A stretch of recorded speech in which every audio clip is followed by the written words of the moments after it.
ఈ Asia cup భాగంగా అయితే మన ఇండియా ఒక మ్యాచ్ అయితే యూఏఈతో పార్టిసిపేట్ చేసి సునాయాసంగా గెలిచింది. ఇక అయితే ఆదివారం అనగా సెప్టెంబర్ 14వ తేదీన one of the high voltages match అయిన ఇండియా వర్సెస్ పాకిస్తాన్ మ్యాచ్ అయితే జరగబోతుంది.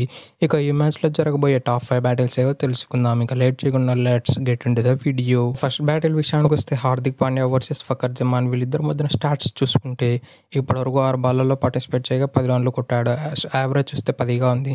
స్ట్రైక్ రేట్ చూస్తే 166.7గా ఉంది. అలానే ఒకసారి అవుట్ చేశాడు. ఫకర్ జమాన్ అయితే పాకిస్తాన్ తరపున one of the most experience player. Fakhar Zaman తప్పితే ఎవరే కానీ పాకిస్తాన్ దగ్గర అంత ఎక్స్పీరియన్స్డ్ క్యాండిడేట్స్ అయితే లేరు బ్యాటింగ్ యూనిట్లో. ఇక బౌలింగ్ యూనిట్లో అయితే వాళ్ళకు షాహిన్ షఫ్రీద్, హరీష్ రాఫ్ ఉన్నారు. కానీ బ్యాటింగ్ యూనిట్లో బాబర్ అజమ్, మొహమ్మద్ రిజ్వాన్ లాంటి పెద్ద ప్లేయర్లని డ్రాప్ చేసి ఈ ఏషియా కప్లో ఫకర్ జమాన్ లాంటి ఎక్స్పీరియన్స్ క్యాండిడేట్కి అయితే ఛాన్స్ దొరికింది. ఇక ఫకర్ జమాన్ యొక్క రీసెంట్ ఫామ్ చూసుకున్నట్లయితే వీళ్ళు త్రయో సిరీస్ ఆఫ్ఘనిస్తాన్, యూఏఈ. ఈ సిరీస్లో అతడు ఒక్కసారి కూడా అతని మొత్తం ఎక్స్పీరియన్స్ యూజ్ చేసి ఒక్కనా కూడా ఆడలేదు. కాబట్టి అయితే పాకిస్తాన్కి ఒక బ్యాక్ స్టెప్ అని చెప్పుకోవచ్చు. మన హార్దిక్ పాండ్యా అయితే అద్భుతమైన ఫామ్లో ఉన్నాడు. ఫస్ట్ ఓవర్ యూఏఈ తరఫున మంచి ప్రారంభాన్ని అయితే అందించాడు. బ్యాటిల్ నెంబర్ 2 విషయానికి వస్తే వైస్ కెప్టెన్ అయిన Shubman Gill versus Pakistan lead pace bowler అయిన షాహిన్ షా అఫ్రిది. వీరిద్దరి మధ్యన అయితే ఒక ఎగ్జైటింగ్ బ్యాటిల్ జరగబోతుంది. ఇక వీరిద్దరి మధ్యన జరిగిన స్టాట్స్ విషయానికి వస్తే ఇప్పటివరకు 53 బాల్లలో ఫేస్ చేయగా 62 రన్లు కొట్టాడు. యావరేజ్ చూస్తే 37 ఉంది. స్ట్రైక్ రేట్ చూస్తే 117గా ఉంది. అలానే 2 సార్లు అవుట్ వేసాడు. ఇదంతా ఓడే ఫార్మాట్లో జరిగిన బ్యాటిల్.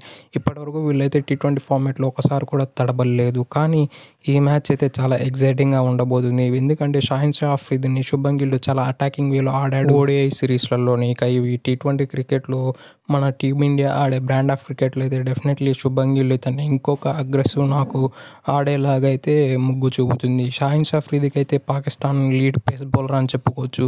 అతడు కూడా ఈ త్రయో సిరీస్లో అయితే చాలా మంచిగా పర్ఫామ్ చేశాడు. కాబట్టి పాకిస్తాన్ నుంచి one of the dangerous bowler అని చెప్పుకోవచ్చు. అలానే పాకిస్తాన్ తరపు నుంచి ఏ బౌలర్ కన్నా మన ఇండియా పైన మంచి రికార్డ్స్ ఉన్నాయా అంటే అది షాహిద్ షా అఫ్రిది అని చెప్పుకోవచ్చు. కాబట్టి షాహిన్ షా అఫ్రిదిని ఆఫ్ చేయడము లేదంటే అతన్ని నెగోషియబుల్ చేసి మిగతా బౌలర్లని అటాక్ చేస్తే లేదంటే మేము ఒక అగ్రెసివ్ బ్రాండ్ ఆఫ్ క్రికెట్ని ఆడుతాం అని అన్నట్లయితే డెఫినెట్లీ అది కూడా మంచి పద్ధతి అని చెప్పుకోవచ్చు. ఇక బ్యాటిల్ నెంబర్ 3 విషయానికి వస్తే పాకిస్తాన్ కెప్టెన్ అయిన సల్మాన్ అలీ ఆగా వర్సెస్ అక్షర్ పటేల్ ఉండే అవకాశాలు చాలా ఎక్కువగా ఉన్నాయి. మనం 2023 ఓడే వరల్డ్ కప్లో చూసుకున్నట్లయితే సల్మాన్ ఆగార్ అయితే అతడు మన లెఫ్ట్ ఆర్మ్ స్పిన్నర్ అయిన రవీంద్ర జడేజాకి అయితే చాలా వరకు స్ట్రగుల్ అయ్యాడు అతడు. కాబట్టి అదే బ్యాటిల్ ఇక్కడ అక్షర్ పటేల్తో కొనసాగించే అవకాశాలు చాలా ఎక్కువగా ఉన్నాయి. వీళ్ళిద్దరు ఇప్పటివరకు ఎప్పుడు కానీ పార్టిసిపేట్ చేయలేదు ఒకరొకరు. కానీ ఈ మ్యాచ్లో డెఫినెట్లీ అక్షర్ పటేల్ పై చేయి ఉండే అవకాశాలు ఉన్నాయి. ఈవెన్ వీళ్ళు సల్మాన్ ఆగార్ చూసుకున్నా కూడా అతడు త్రయో సిరీస్లో అద్భుతంగా పర్ఫామ్ చేసి ఆఫ్ఘనిస్తాన్ పైన 2 హాఫ్ సెంచరీలు కొట్టి అతని బ్యాటింగ్ అయితే పర్లేదని చూపించాడు. కాబట్టి సల్మాన్ ఆగా కూడా కొంచెం ఎక్కువగా షాట్లు ఆడే అవకాశాలు ఉన్నాయి. కానీ ఇతడు త్వరగా అవుట్ అయ్యే అవకాశాలు కూడా చాలా ఎక్కువగా ఉన్నాయి. ఇక బ్యాటిల్ నెంబర్ 2 విషయానికి వస్తే సూర్యకుమార్ యాదవ్ వర్సెస్ అబ్రార్ అహ్మద్. వీళ్ళిద్దరి మధ్యన అయితే ఒక ఎగ్జైటింగ్ బ్యాటిల్ అని చెప్పుకోవచ్చు.